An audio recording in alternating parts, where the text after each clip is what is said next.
Good morning, everyone. Thanks for coming. Looks like the rain has passed, so at least we won't have the rain going home.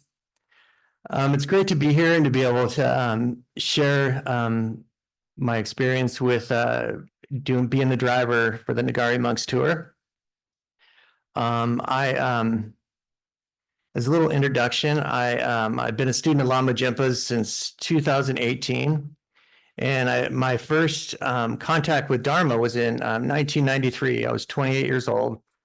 And I was at this retreat recently, and Yangtze Rinpoche, who was leading the retreat, was saying that he really liked hearing people's Dharma stories. And so I thought to begin with, I would share a little bit of that with you because I don't really ever think or talk about it very much. But I was 28 years old, and I had come home from this trip, and I went to South America for 2 months, and it was really super expansive for me. I felt like this really sense of like who I was a little bit different, and a lot of the things that come with travel. And when I was down there, I had bought this book, the Tibetan Book of the Dead, and it was this really old translation that was really archaic, but I was like, oh my God, this is like the stuff that I think. And I really related to it. So I went to the library because in 1993, that's what you did. If you were interested in something, you would go to the library. And there was a whole section on Buddhism. And I found this book. And in the book, it said, to be able to practice this, you really need to have a teacher. And to me, even looking back, I mean, there are so many books on Buddhism. And the fact that I could find a book that I would read that was kind of an unusual thing. And so I was going down the escalator in the library, and there was a flyer for a Tibetan Buddhist center. And I was in downtown San Jose, where I'd grown up and lived a lot of my life. And it was in this same neighborhood. And so I was like, wow, that's really bizarre. This, like, here it is, And so I went to this center in this neighborhood that I grew up in. And it was this house that didn't have any signs on it or anything. And there was this Buddhist nun, and her name was Khandro, and she was the teacher.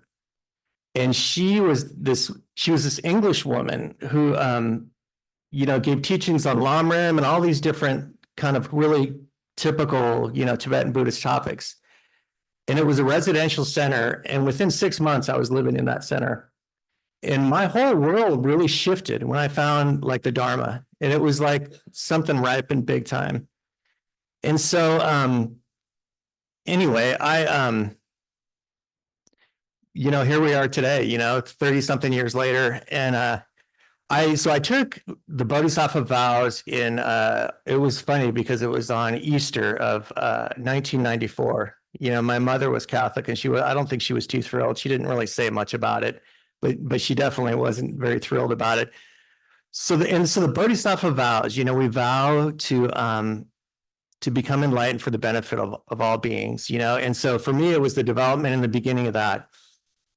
And so, throughout, practicing and meeting different teachers, it definitely is a journey, and I think that it's very in line with this whole idea of a journey, and the Ngari tour was a small chunk of time, but it was very much a journey also, And it started with Patty asking me if I was interested in being a driver, and everything had to really line up, And it's funny how I've been thinking about this lately. A lot of the desires that we have to like benefit people and to practice and to do retreats and to do all these Dharma activities, we really have to create the causes and conditions, and they don't just happen.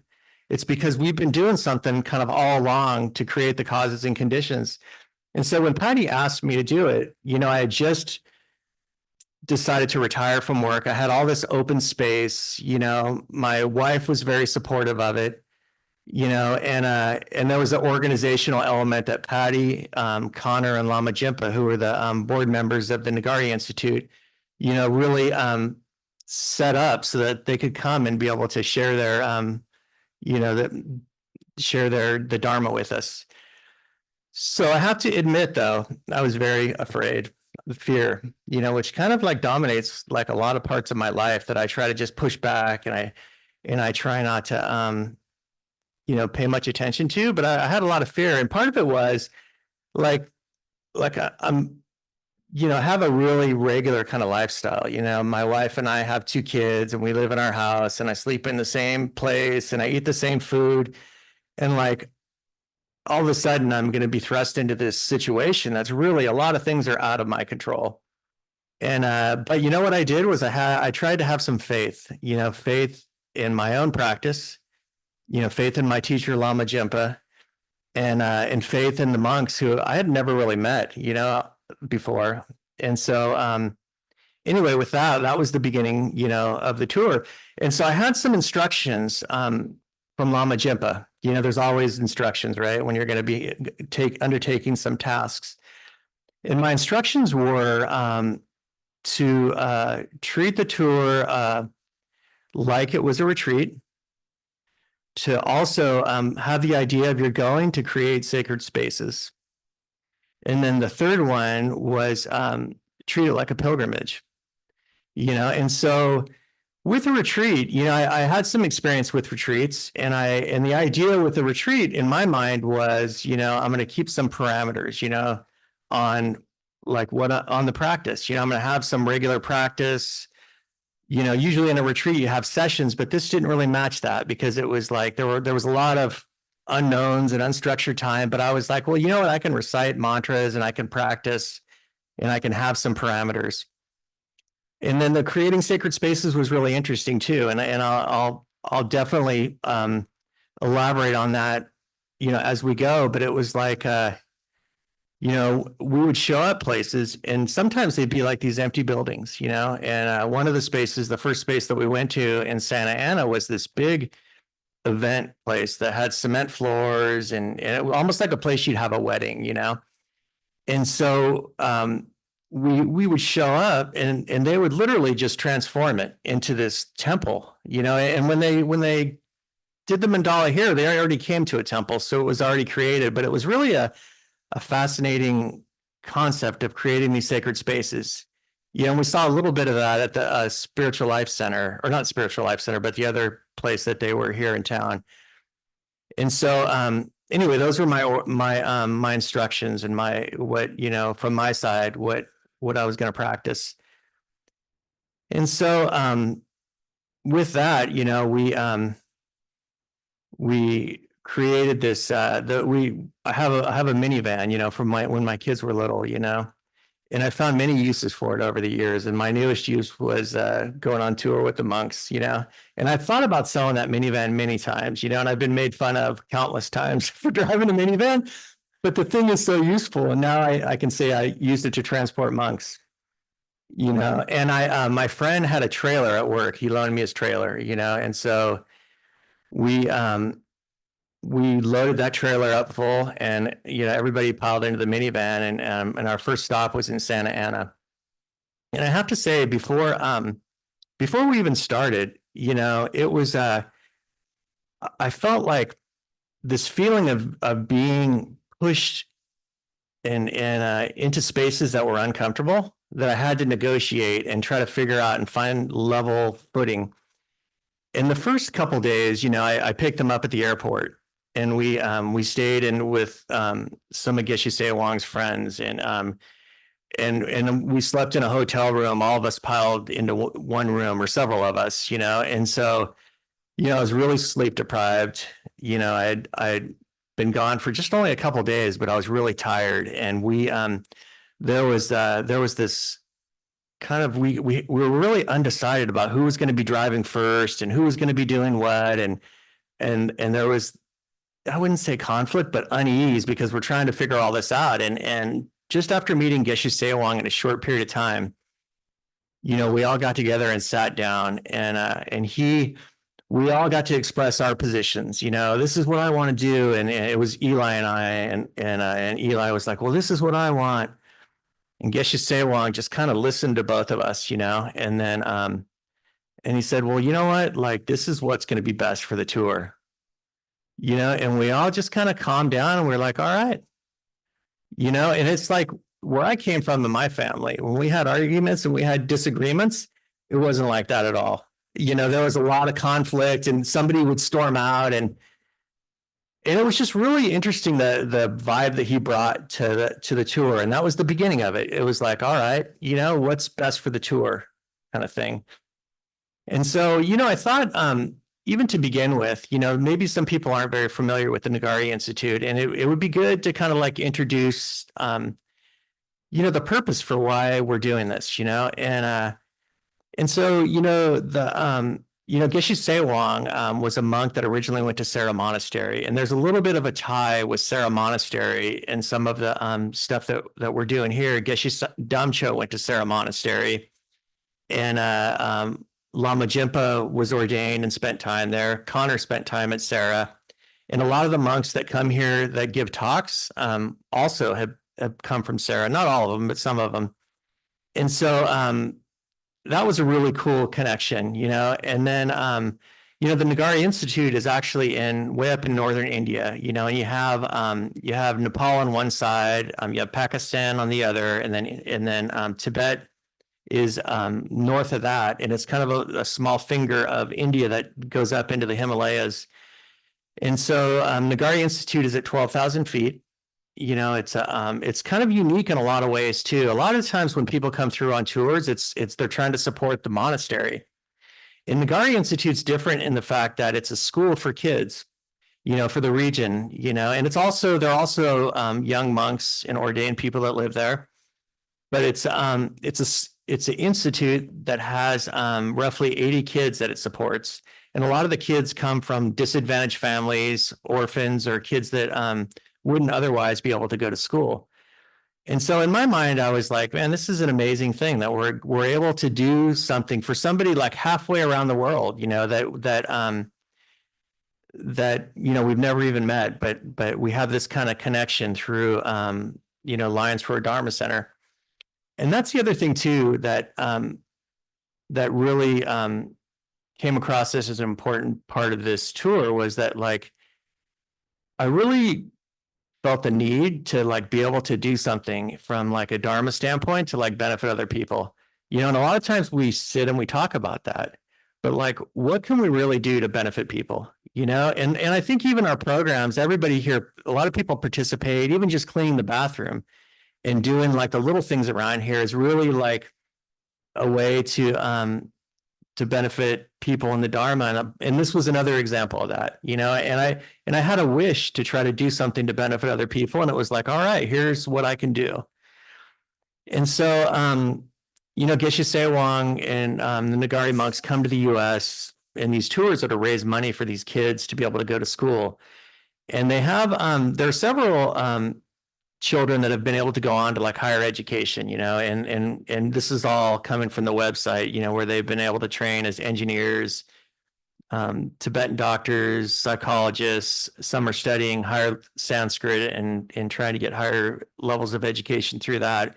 And then some go on to the monastery. And so Ngari Institute, it's at 11,500 feet, it's high up in the mountains, and it has also has a retreat center and a place for people to come and visit, and a lot of people, we've had Heather from here has gone to Ngari Institute. And so I'm sure she would have some really, interesting stories.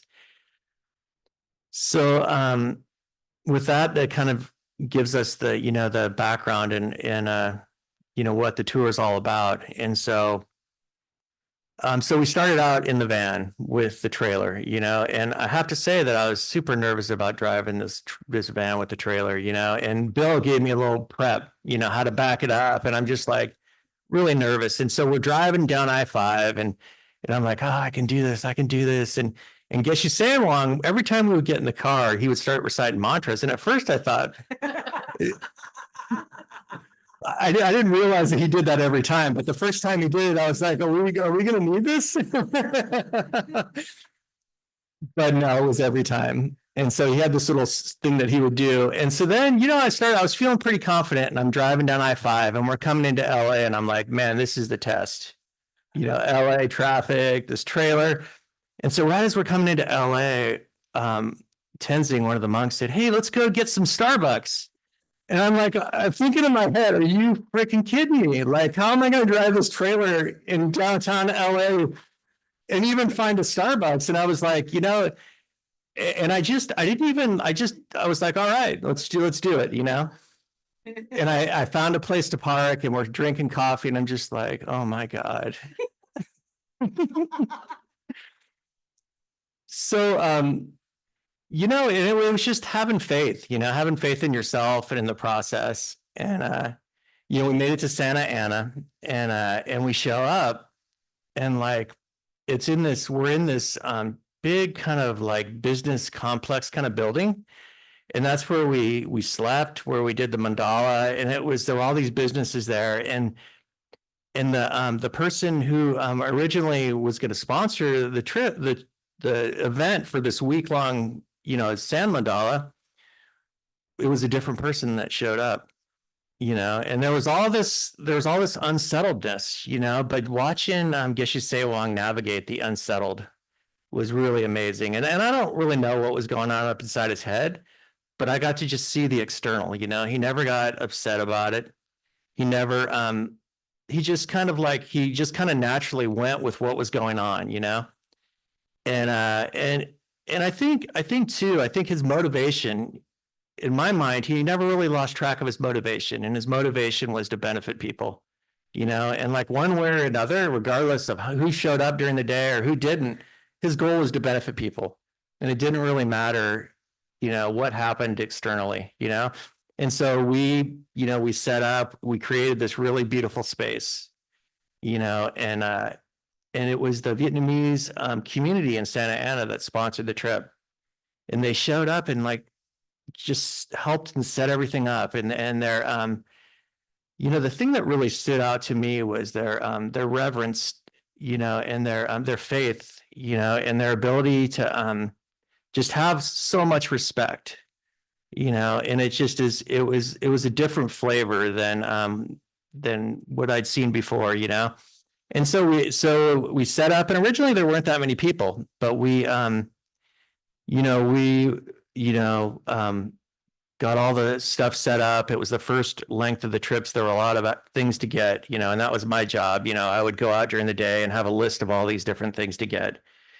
And it was our days were pretty typical. We'd wake up in the morning, and I would hear, other people chanting. I had like this little closet kind of room. I had my own room, which I was really excited about.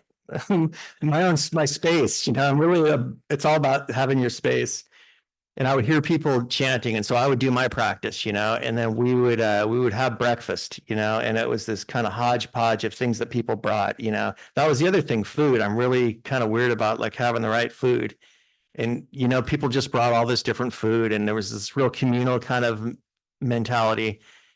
And then we would do like opening prayers before the start of the day, with Chenrezi in this space, in the first space.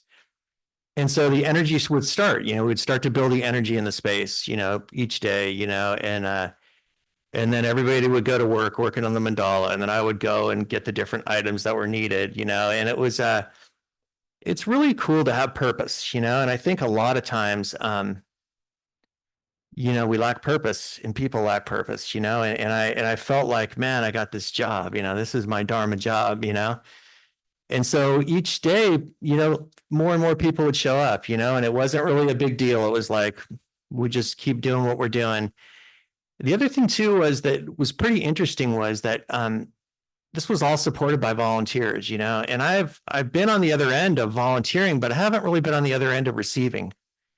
And it was really kind of magical to people just bring you food, and people take you to their house. And we had one family, Shirley Lamb was the organizer, and her family took care of us basically for a whole week. We would go to her house in the evening, and she was working all day long. She was organizing this thing, and she was feeding everybody, and it still kind of blows me away how she did that, And we would have these amazing like Vietnamese vegetarian meals, and just the gratitude, that everybody had towards her and her efforts, to help, these basically children in a far off place, And so, by the end of Santa Ana, it was it was a really rich experience saying goodbye to her family. I felt like I felt really emotional, and I'd only been there for like a week, and it was kind of a strange thing. And so, our next stop. We went to, we were on our way to Santa Barbara, and I was really excited about Santa Barbara, going to Santa Barbara for a week. And it was more of a external thing, obviously. But the other thing that I was excited about was that there was the sponsor of Santa Barbara was a gentleman named Theppo Tulku. And he was a really super interesting guy. And I had read a little bit about his history online before I met him. But his stories, I mean, his stories and all the things that he shared about his history and who he was just mind blowing, you know? And so, you know, when we got to Santa Barbara, we were staying in this seminary that was on top of this hill around these like multi-million-dollar houses, you know, and this seminary was a relic of a time where there was probably nothing up in those hills. And and a seminary is a place where they train Catholic priests, you know, and so there are all these little cells of rooms, and there was a full Catholic like church there too. I mean, it was the whole deal, and it was all had fallen into disrepair. And so they had this organization had come in and started to restore it, and that's where we did the sand mandala, and it was on the top of this hill, and it was really a beautiful place, you know. And so you know, we showed up there and we transformed this really ordinary room into another really beautiful space. You know, and Theppo Tulku was the one who organized the meals and the place that we did the mandala. And so his story is really super interesting. You know, he was recognized as a Tulku in Tibet in the 1950s.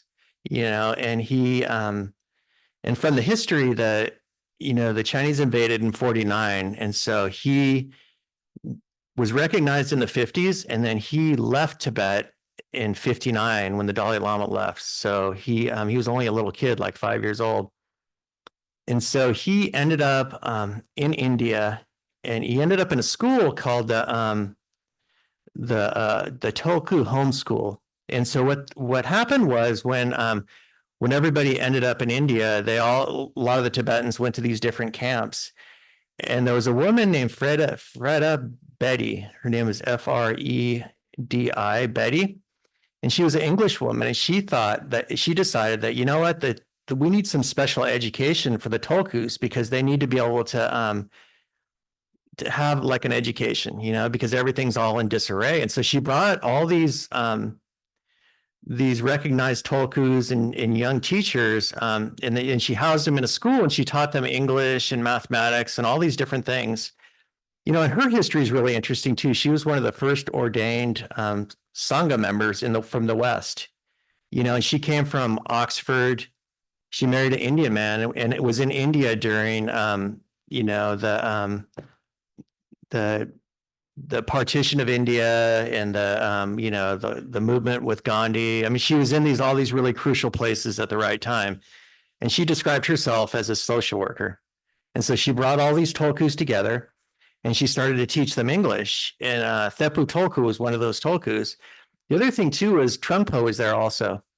And he was like the older kid who was like rounding everybody up. And so Theppo told stories about Trungpa and all the different Tulkus, and how he was the littlest one there, but that's where he learned how to speak English. And so later on, he ended up, because he spoke English, he was with the Dalai Lama, and people would come to see the Dalai Lama, and he would do all the translating.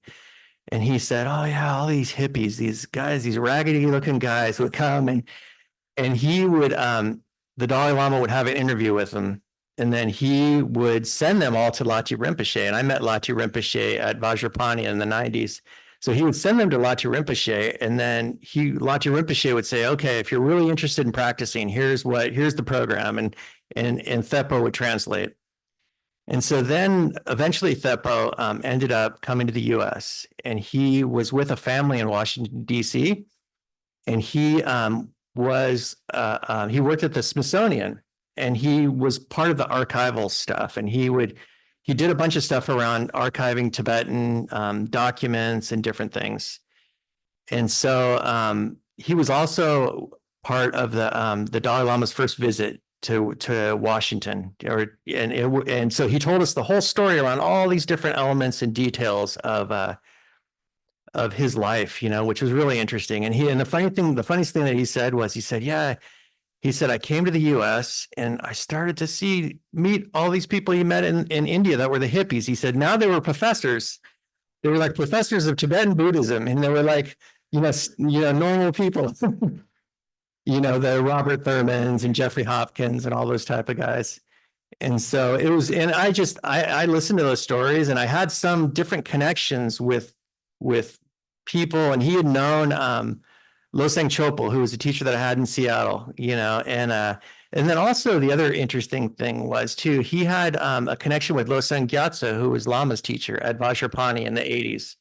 When Vajrapani is a retreat center in the Santa Cruz Mountains, and they invited a lot of teachers. And Lama Yeshe was originally, and Lama Zopa was their retreat place, and so they invited Losang Gyatso there.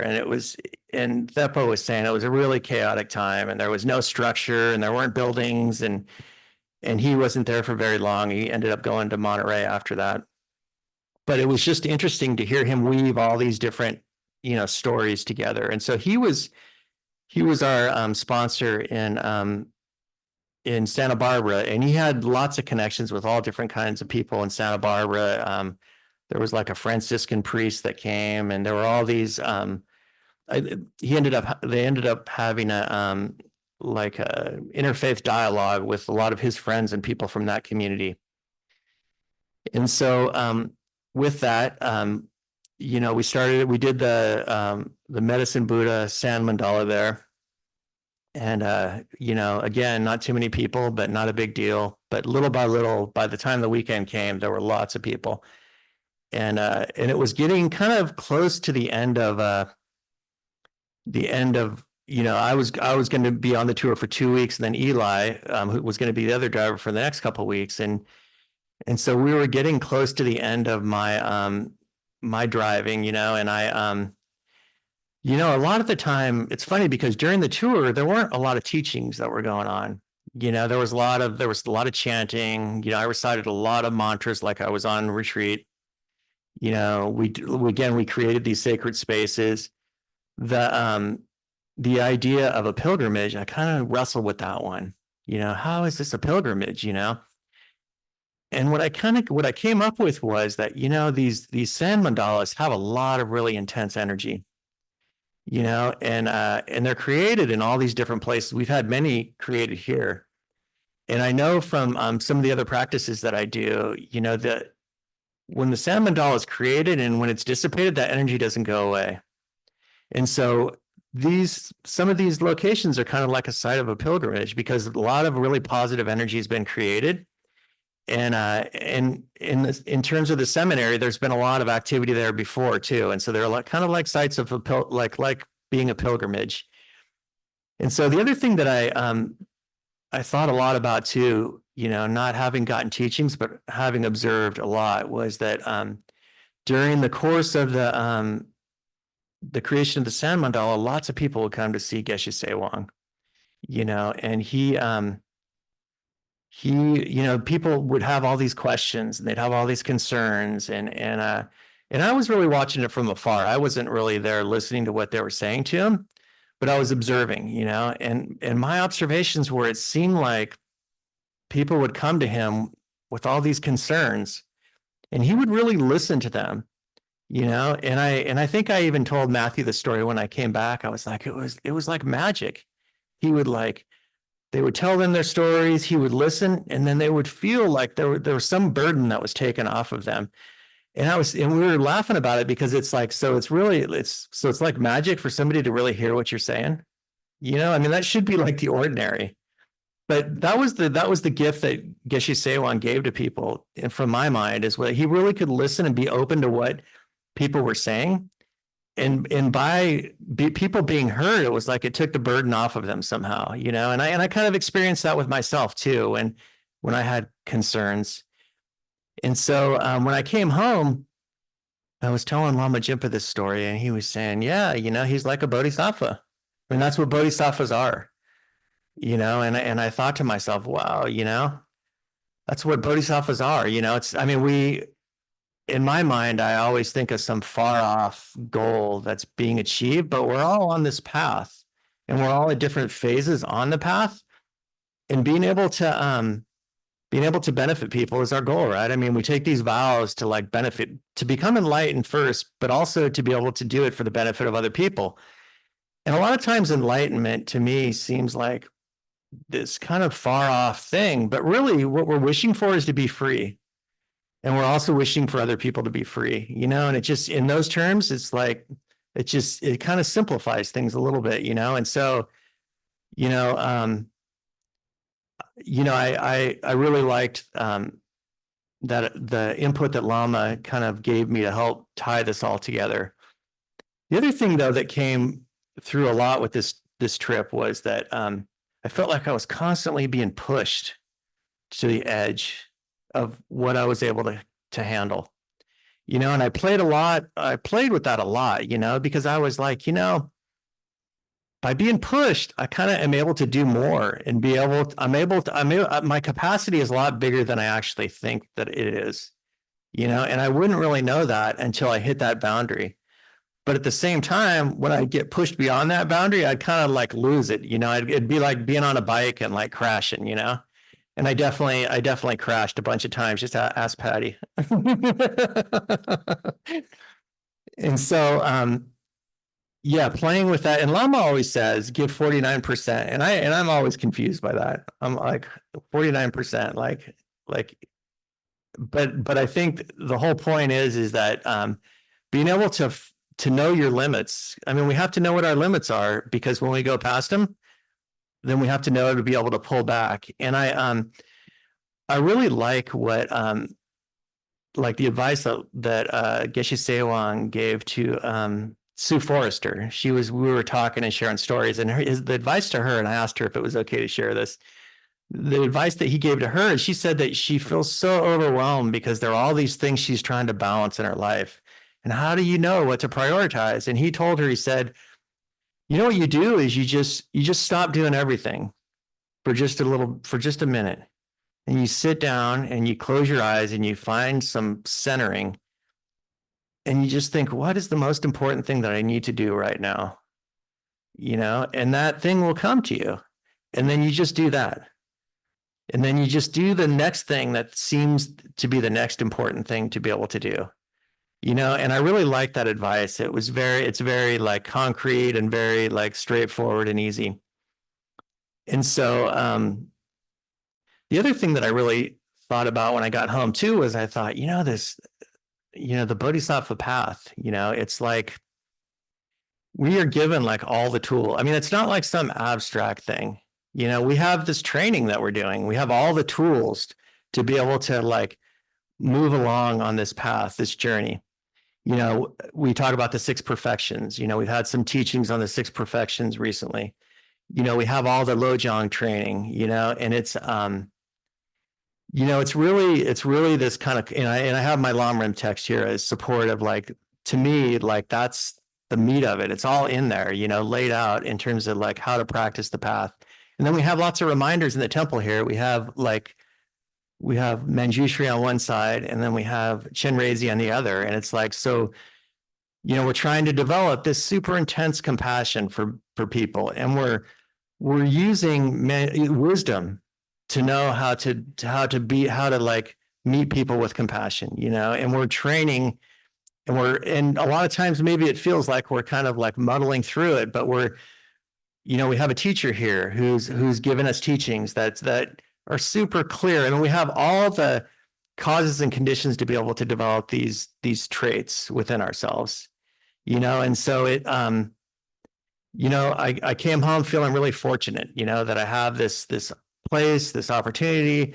And I've had periods in my Dharma life where, I had teachers and I had all these conditions that I felt like were really good. And then something would change, where I would move, or my kids were born, or had all these responsibilities, and I didn't have a lot of time to be able to do those things. And it's so in a lot of ways, it's, we have this opportunity. And so the other thing that really came through with this tour that I recognized was that, I really noticed Geshe Tsewang's vision, and I realized that all the teachers that I've had connections with have had visions of, first of all, like developing the mind of enlightenment as bodhisattvas, but then they also have visions of how they want to benefit people in their lives. And Geshe Tsewang's are like super concrete. The vision of helping the children in the place that he comes from, the vision of training young monks, the vision of like coming to the West, coming here and trying to benefit us, and Lama Jinpa has a super clear vision, and he's got a whole board with the vision in the back, the secular and the sacred, the mental health components of the mandala, the High Yoga Tantra, all these different elements. But I also realized that I have my own vision, and I have a vision of like how I want to benefit people, and I've lived a lot of my life with that vision. I went to nursing school and I worked in a hospital and I tried to practice and I tried to like, be responsible and like help my kids and my wife and help people around me. And so my question to Lama Jinpa was, I was like, your teacher has a vision and you have a vision, and how do the two meet? And he told me, it's kind of like you're weaving, you're weaving a thread and you have your teacher and your teacher's vision and your own vision are crossing. And we all have different likes and dislikes and propensities and things that we're interested in. And we need that motivation to be able to fuel us. But at the same time, we have a teacher who we can intertwine with his vision, and the big thing too is to be bodhisattvas, we need a huge amount of positive energy. And a lot of times this is referred to as merit, and merit's kind of a strange word because I don't think it describes it completely. The Sanskrit word is punya, but we need this like heavy duty, intense amount of energy to like create the causes and conditions to be able to do what we plan on doing. And the way that we do that is by trying to like mesh with our teacher and have this vision and try to help people in the way that he's helping people, if that makes sense.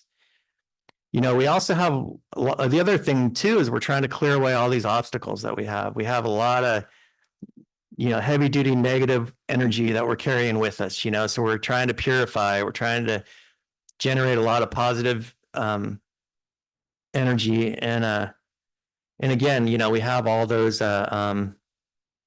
causes and conditions here that we can do that.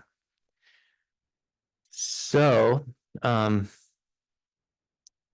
don't know if I left anything out. That was all, those were all part of my notes, but let's see, I think that covers it. I'm getting close to the 12 o'clock time period. Yeah, questions. That's good.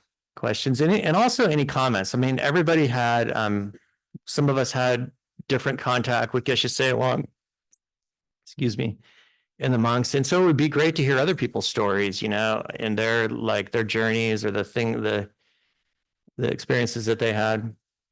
So are there any questions?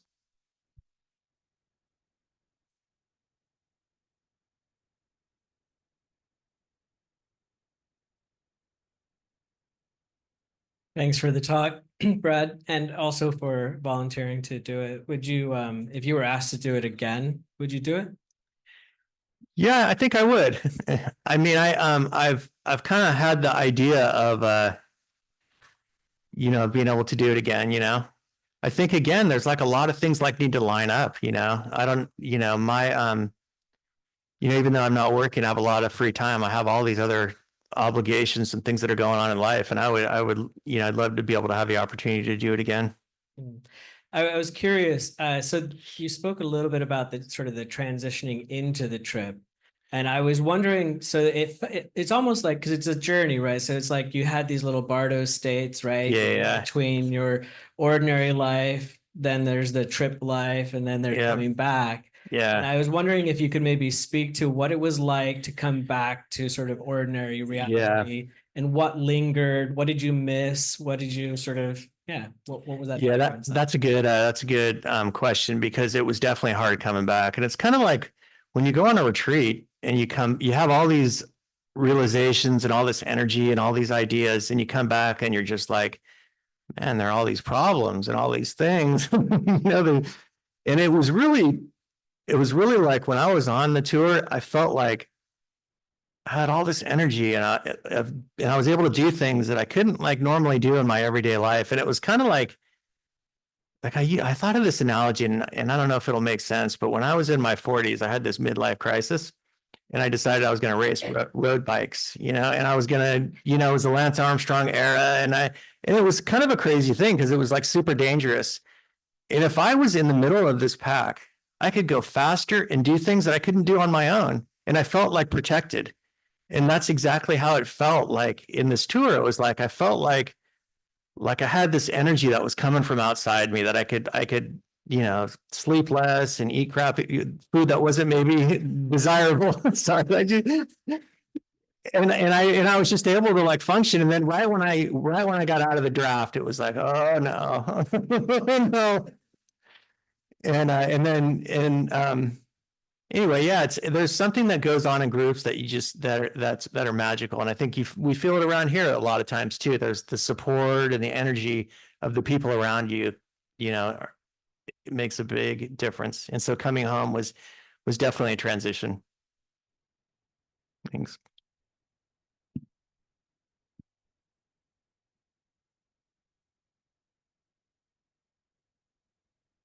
I'm going to ask a question of a material nature, but is there anything that could have made I'm going to call it the pilgrimage better? Like if there was a Sirius XM radio in the minibus or podcasts that you found and you binged.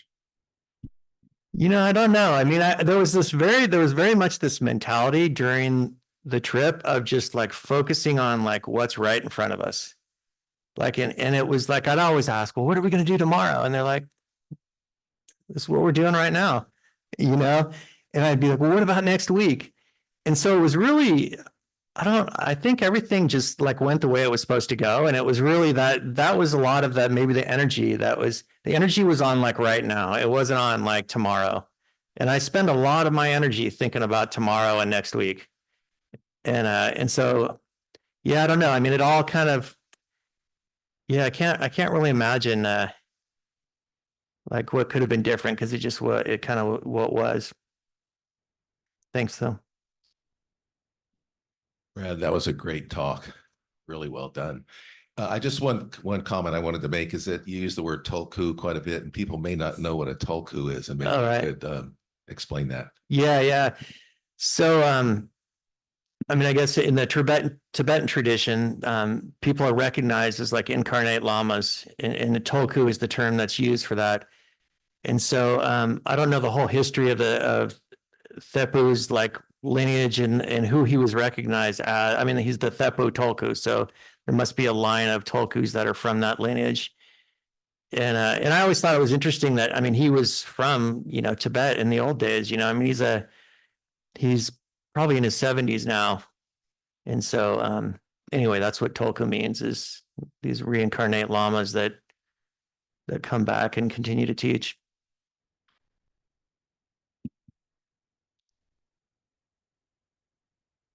Thank you, Brad. You got That's it. great talk.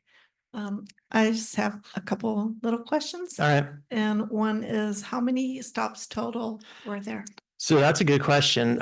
So the tour went on for, what was it? So they came in September and they left in December, and they spent like 5 weeks from LA all the way up to Sacramento. And so we went from Santa Ana initially to Santa Barbara. And then I left after Santa Barbara, and Eli drove them while they were in like San Luis Obispo and the Central Coast. So they spent about 3 weeks on the Central Coast. And then they came to Sacramento for 2 weeks. And then they flew to Colorado. And then I'm not even sure how they got around in Colorado, but they had a host group. And usually how it works is there's a host group that kind of, like Patty and Connor were kind of organizing things from here. And that was all Patty. All right, sounds good. I only know that. Yeah, you were doing some of the stuff though. All right, so Patty was organizing it, and then these host groups would take care of all the logistics when they came, and the facilities and the food and all that. And so they went from Colorado to Maine. And then they went to Las Vegas, and I saw some of the pictures. It looked pretty festive. I wish I was there. They had these pictures of this lunch at the Bellagio, and I was like, wow, the Bellagio. And then they went from Las Vegas up to the Northwest, and they saw the Yangtze Rinpoche at Matripa in Portland. And that was another Sarah connection that I think Geshe Tsewang and Yangtze Rinpoche are about the same age and were at Sarah. And then they went up to Seattle. And then from Seattle, they flew back to California and flew out from San Francisco. So it was probably like about 4 months. Some of these tours last for like a year. And there was a guy that drove, like Geshe Tsewang was saying, he drove for like the whole year, the same guy. And I was like, man, I want to meet that guy. He's probably not even a real person. He's probably like this, I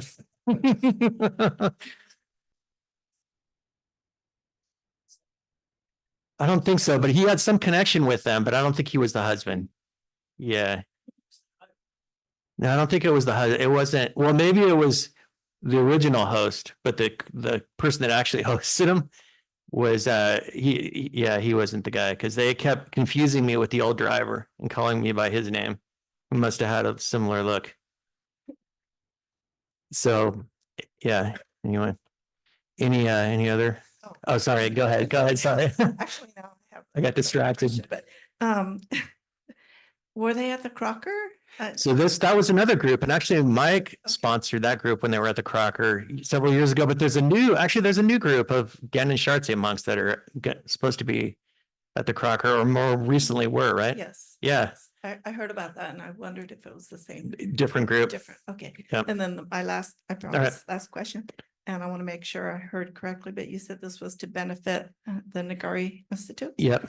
Can you tell us in what specific way that happened? So that's a good point. So I think what some of the funds go to actually paying for the children to be able to go to school. And so what the interesting structure around Ngari is that in the wintertime, there's not much happens there. Like the kids don't actually live on the land, the Ngari Institute, but they come there during the months where, that aren't winter, and they live on the property. So some of the money goes towards paying for their food. And then they also send them to like a private school that's in Leh, which is the town that's near Ngari Institute. So their education is being paid for, their books, housing during the time that they're going to school. And then also some go on to like secondary education and higher education. So some of those funds are paying for those children to be able to go on to higher education. I could imagine that a lot of it's going towards maintaining the institute itself. I mean, there are several buildings. There's a monastery there. There's a retreat center there and guest houses, and so I could imagine a lot of those funds are going towards that. The other cool thing that I was going to say too that I never got a chance to say was that we have this direct connection with Ngari Institute, and Heather has actually been there, and it's like something that we all have access to if we're interested in doing that, and that's a really unique thing to be a part of a temple here and to have like a connection with like a more traditional temple and be able to go and see what it's like, if people are interested. So thanks for your question, Susan. Any other questions? Is that a question online? Eli, is that a question online? What would be interesting is to have Eli here and to tell his story. And Eli and I are very different. I'm kind of a little more like rigid and need structure, and Eli kind of is a little more free forming. And I'm sure he would have some really great insight and stories. And also he was in a different part of the of California, and with different types of people, and it sounded like it was a little more free forming in a lot of ways. Oh yeah, here's Patty.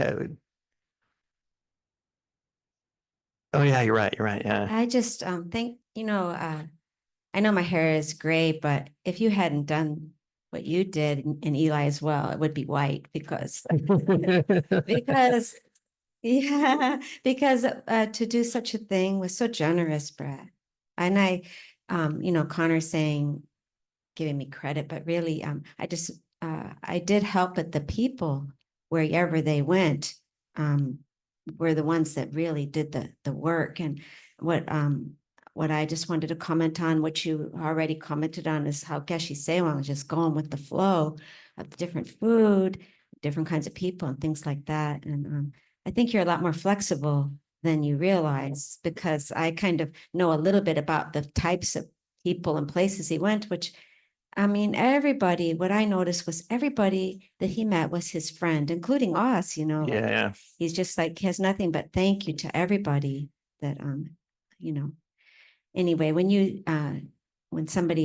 Daniel asked you if you would do it again, I think my hair went brown. And mine started to grow.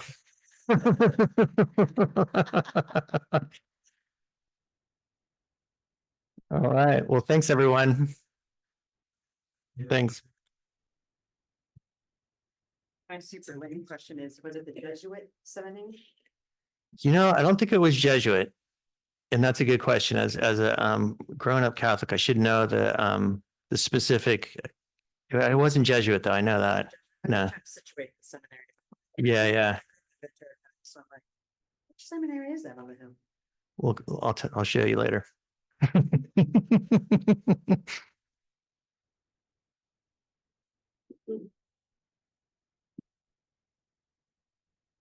Ready? Let's begin. Due to the merits of these virtuous actions, may I quickly attain the state of the Guru Buddha and lead all living beings without exception into that enlightened state. May the supreme jewel bodhicitta that has not arisen arise and grow, and may that which has arisen not diminish but increase more and more. In the land circled by snow mountains, you are the source of all happiness and good. All powerful Chenrei Tseng Gyatso, please remain until samsara ends. May the teachings of the Buddha flourish, and may the upholders of the teachings remain forever.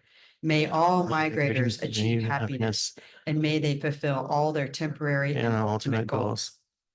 Losang, magical display of the deep awareness of all the victorious ones, merciful giver of a stream of profound and vast instructions to the fortunate migrators, please remain always unperishing, unchanging, unfading.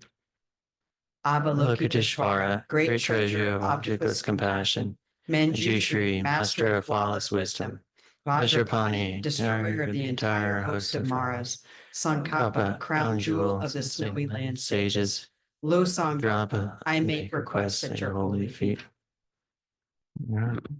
Announcements. Thank you everyone for being here, and thank you for a great talk, Brad. Lions Roar doesn't exist without us, so please remember that. If you have any year-end contributions you could make, that'd be wonderful. On New Year's Day, starting at 9 a.m., we're going to do King of Prayers and a whole day of practice, 9 to 5. Susan and Jen are going to be here hosting that. There will be sweet spiced tea available. I am making it, but I will not be here during the day. Unfortunately, I have some other obligations. And then I believe Monday night practice is still going on this week. Yep. Tuesday night, I believe, is also happening. Do we know Tuesday? Okay. So Monday and Tuesday night. There's also Monday morning, Thursday morning, and Thursday night. Wednesday night meditation practice. Where's Matthew? I believe they're going to still be going, but check the calendar just in case there's any last minute changes on that. And Friday is Medicine Buddha. All right, great. And I need some help right after service. I need 2 or 3 people who are willing to move some furniture to help me move something into the Gampa. So that's all my announcements. Other announcements? No. Bradley, thank you. Omo araya pazayana indi om araya pazana indi omo